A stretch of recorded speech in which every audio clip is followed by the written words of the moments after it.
আসসালামু আলাইকুম। আমি ভাই মোহাম্মদ অনিক। আজকে আপনাদের সাথে গল্প করব ২০২৪ সালে বাংলাদেশে একের পর এক বাইক রিলিজ হওয়ার গল্প। ২০২৪ সাল এই বছরটা বাইকারদের জন্য ছিল স্বর্ণযুগ। কারণ এই বছরে প্রতিটা কোম্পানি একের পর এক বাইক রিলিজ করেছে বাংলাদেশের বাজারে। কথা সত্য। কারো থেকে কিন্তু কেউ পিছিয়ে নেই। 125 সেগমেন্টের মধ্যে আমরা ২টা মডেল দেখতে পেয়েছি। 180 সেগমেন্টের মধ্যেও কিন্তু আমরা বাইক দেখেছি। ৩১০ সিসি থেকে শুরু করে ২৫০, ৩৫০ সব ধরনের বাইক কিন্তু বাংলাদেশের বাজারে এই ২০২৪ সালে এসেছে। আর ২০২৪ সালে একদম শেষ দিকে কিন্তু সুজুকি দিয়েছে আরেকটি চমক, জিক্সার এবং জিক্সার এসএফ।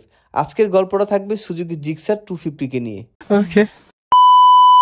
আজকে আমরা যাচ্ছি জিক্সারের নতুন 250 ভিডিও করতে। সাথে কিন্তু আফজাল আছে। আচ্ছা, বাংলাদেশে এই বছরে অনেকগুলা নতুন বাইক লঞ্চ হয়েছে, তার মধ্যে সবাই ওয়েট করতেছিল সুজুকি জিক্সারের 250 জন্য। আমরা 250 নিয়ে আজকে ভিডিও করব, দেখাবো এই ভিডিওতে বাইকে কি কি আপডেট আসলো আগের বাইক থেকে। সুজুকি জিক্সার 2024 এর নতুন এডিশন 250 সিসি। হ্যাঁ, একটা হচ্ছে এসএফ আর একটা হচ্ছে জিক্সার। দুটার মধ্যে পার্থক্য কী কী সবগুলাই বলবো। আগের বাইক থেকে এই বাইকের পরিবর্তন কী কী আসছে সেটাও বলবো আজকের এই ভিডিওতে। সর্বপ্রথম পরিবর্তন হচ্ছে ইঞ্জিন।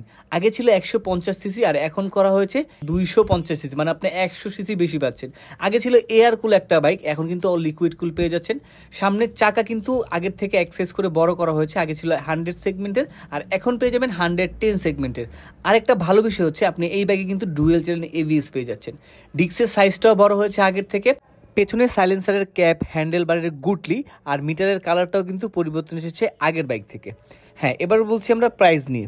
আগের বাইকের যে প্রাইস ছিল বাংলাদেশি জিক্সার এবং জিক্সার এসএফ, আমার কাছে মনে হয়তো দুইটাই খুব ওভার রেটেড প্রাইস। এটা আমার ব্যক্তিগত ওপিনিয়ন। আর এখন যে প্রাইস সেটার সাথে এটার পার্থক্য অনেক বেশি থাকবে।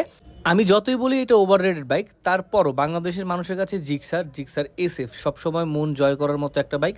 এটা লুক, ডিজাইন সব কিছু মিলিয়ে বাংলাদেশে এই সেগমেন্টে জিক্সার কিন্তু সবার উপরেই থাকছে সবসময়। তবে এটা দেখার বিষয় বর্তমানে 250 সেগমেন্টের এই বাইকটা বাংলাদেশের মানুষের কতটুকু মন জয় করতে পারে।